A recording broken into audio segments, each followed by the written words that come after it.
नमस्कार, जय हिंद। भारत तक देख रहे हैं आप, मैं हूं आयुष।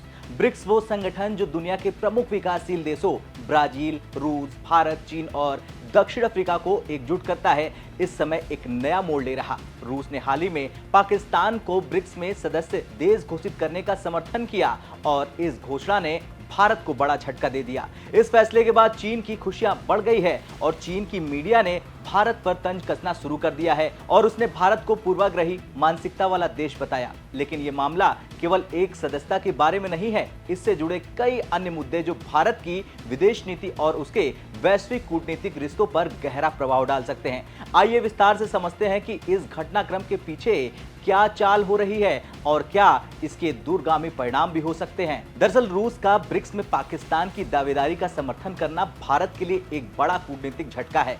भारत और पाकिस्तान के बीच संबंध हमेशा से तनावपूर्ण रहे हैं और ऐसे में रूस का ये कदम भारत की चिंताओं को दरकिनार करते हुए पाकिस्तान का समर्थन करना एक गंभीर चुनौती बन गया है। पाकिस्तान का ब्रिक्स में शामिल होना भारत के प्रभाव को कमजोर कर सकता है, खासकर जब रूस की अध्यक्षता में ये निर्णय ले लिया गया हो।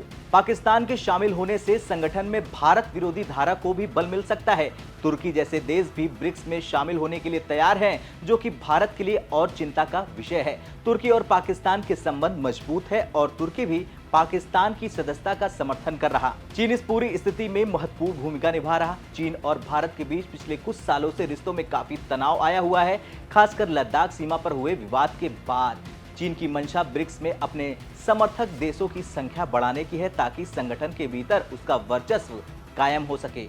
चीन, पाकिस्तान और तुर्की जैसे देशों के साथ मिलकर ब्रिक्स को भारत के खिलाफ एक मंच के रूप में इस्तेमाल कर सकता है। चीन की मीडिया ने भारत पर तंज कसते हुए इसे भारत की हार बताया और कहा कि भारत पूर्वाग्रही मानसिकता से ग्रसित है। चीन की ये चाल भारत को कूटनीतिक रूप से कमजोर करने की है, जिससे कि भारत का प्रभाव ब्रिक्स में घटे और चीन का वर्चस्व बढ़ सके। अब बात करें रूस और भारत के रिश्ते की, तो रूस और भारत के रिश्ते ऐतिहासिक रूप से बहुत मजबूत रहे हैं। दोनों देशों के बीच रक्षा, ऊर्जा और व्यापार के क्षेत्रों में गहरे संबंध है। रूस ने हमेशा भारत का समर्थन किया, खासकर वैश्विक मंचों पर। लेकिन रूस का ये नया रुख, जिसमें वो पाकिस्तान का समर्थन कर रहा, भारत रूस के संबंधों पर एक नया सवाल खड़ा कर रहा। शायद यही वजह है कि रूसी एक्सपर्टों ने भी खुद राष्ट्रपति व्लादिमीर पुतिन को चेतावनी दे दी है कि रूस कभी भी भारत को नजरअंदाज करने का जोखिम नहीं उठा सकता। अगर ब्रिक्स में भारत विरोधी देशों की संख्या बढ़ती है तो ये कहीं ना कहीं संगठन में भारत के लिए कम महत्वपूर्ण हो सकता है।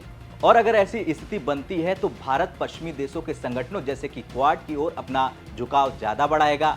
भारत के लिए ये समय काफी नाजुक है। भारत के पास दो विकल्प हो सकते हैं। पहला, वो ब्रिक्स में अपना दबदबा बनाए रखने के लिए और आक्रामक कूटनीति अपनाए। दूसरा, वो धीरे धीरे ब्रिक्स से दूरी बनाकर पश्चिमी देशों की ओर बढ़ जाए। अगर पाकिस्तान और तुर्की जैसे देश ब्रिक्स में शामिल होते हैं तो भारत को इस संगठन के भीतर अपने सहयोग को कम करना पड़ सकता है। भारत इस समय अपने वैश्विक संबंधों को पुनः परिभाषित कर रहा है, खासकर अमेरिका, यूरोप और एशिया के अन्य देशों के साथ। ऐसे में ब्रिक्स में बढ़ता भारत विरोधी माहौल भारत के लिए फायदेमंद नहीं होगा। भारत भी ये सोच सकता है कि वो किन किन वैश्विक मंचों पर अपनी प्राथमिकता बनाए रखे और किन से दूरी बनाए। अगर ब्रिक्स में भारत विरोधी धारा मजबूत होती है तो इसका असर संगठन की एकता पर भी पड़ेगा।